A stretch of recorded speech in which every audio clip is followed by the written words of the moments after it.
को लेकर deputy CM Vijay Sharma ने एक पोस्ट किया है। विजय शर्मा ने लिखा, सिर्फ कुत्सित राजनीति देश में अराजकता में झोंकने का षड्यंत्र। जब केंद्र सरकार ने अपनी राय स्पष्ट कर दी है कि ST/SC आरक्षण में क्रीमी लेयर लागू नहीं होगा, तब भारत बंद के आह्वान का औचित्य क्या है। भारत बंद को लेकर अब बयानबाजी का दौर भी शुरू हो चुका है। अब इसी को लेकर डिप्टी सीएम विजय शर्मा ने एक पोस्ट भी जारी कर दिया है। भारत बंद को लेकर डिप्टी सीएम ने लिखा कि सिर्फ कुत्सित राजनीति देश को अराजकता में झोंकने का षड्यंत्र। जब केंद्र सरकार ने अपनी राय स्पष्ट कर दी है कि ST/SC आरक्षण में क्रीमी लेयर लागू नहीं होगा, तब भारत बंद के आह्वान का औचित्य क्या है। तो ये डिप्टी सीएम विजय शर्मा का पोस्ट उन्होंने पोस्ट कर भारत बंद को लेकर लिखा है। भारत बंद को लेकर डिप्टी सीएम विजय शर्मा ने पोस्ट किया। पोस्ट के जरिए उन्होंने लिखा कि सिर्फ कुत्सित राजनीति देश को अराजकता में झोंकने का षड्यंत्र।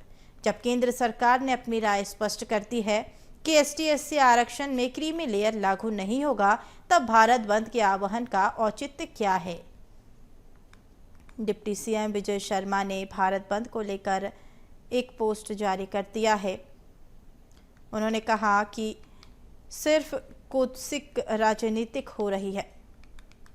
तो वहीं हमारे साथ इसी पर अधिक जानकारी के लिए अविनाश जुड़ चुके हैं। अविनाश, भारत बंद को लेकर डिप्टी सीएम विजय शर्मा ने एक पोस्ट जारी किया। इस दौरान उन्होंने कहा कि सिर्फ कुत्सित राजनीतिक देश को अराजकता में झोंकने का षड्यंत्र बना रही है। क्या कुछ जानकारी इसको लेकर और क्या कुछ प्रतिक्रिया आ रही है अन्य पार्टियों की ओर से।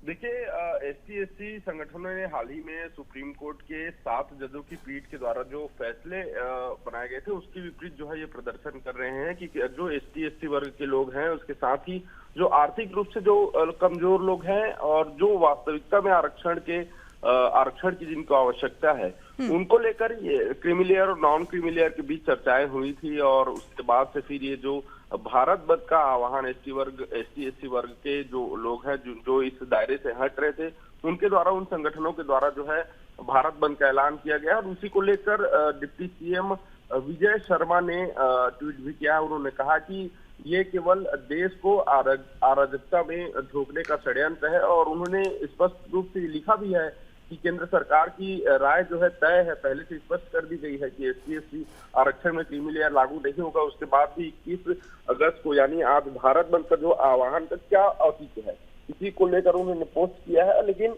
देखा जा रहा है कि देश भर में भारत बंद का आह्वान तो किया गया, लेकिन यदि वास्तविकता देखें तो बहुत सारे ऐसे प्राइवेट और निजी संस्था है, वो भी सुबह से ही चलने शुरू हो चुके हैं। दुकानें खुलने लगी है। जो पब्लिक ट्रांसपोर्ट है वो छत्तीसगढ़ में यहाँ पर हम देख पा रहे हैं कि पब्लिक ट्रांसपोर्ट भी यहाँ पर चलता हुआ नजर आ रहा है। स्कूल खुले हुए हैं।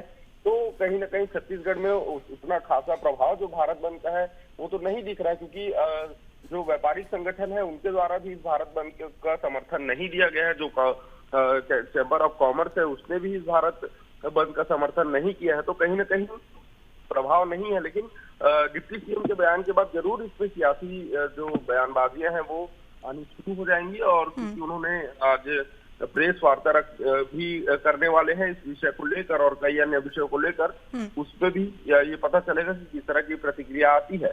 लेकिन भारत बंद का आह्वान जो हुआ था उसको लेकर जो है छत्तीसगढ़ में कोई खासा प्रभाव जो है वो देखने को नहीं मिला। खास करके जहां पर बसपा और अन्य जो ST/SC वर्ग की जो सीटें हैं वहां पर इस तरह के प्रभाव जो है देखने को मिल सकते हैं अन्य राज्यों में, पर छत्तीसगढ़ में वैसा प्रभाव जो है नजर नहीं आ रहा है। लेकिन विजय शर्मा की ट्वीट के बाद निश्चित तौर पर इसमें सियासी बयानबाजियां, सियासी भूचाल जो है देखने को मिलेगी, क्योंकि उन्होंने केंद्र सरकार की राय को स्पष्ट कर दिया, राय को लिखा भी है कि ST/SC आरक्षण में क्रीमी लेयर लागू नहीं होगा। तब भी 21 अगस्त को जो भारत बंद का आह्वान का क्या औचित्य है, तो कहीं ना कहीं कई सवाल इसमें बिल्कुल अविनाश, तो कहीं ना कहीं जो है अब राजनीतिक बयानबाजी भी भारत बंद को लेकर देखने को मिलेगी, क्योंकि डिप्टी सीएम विजय शर्मा के पोस्ट के बाद अन्य पार्टियों की ओर से भी प्रतिक्रिया निकल कर आ सकती है। तमाम जानकारी साझा करने के लिए बहुत शुक्रिया।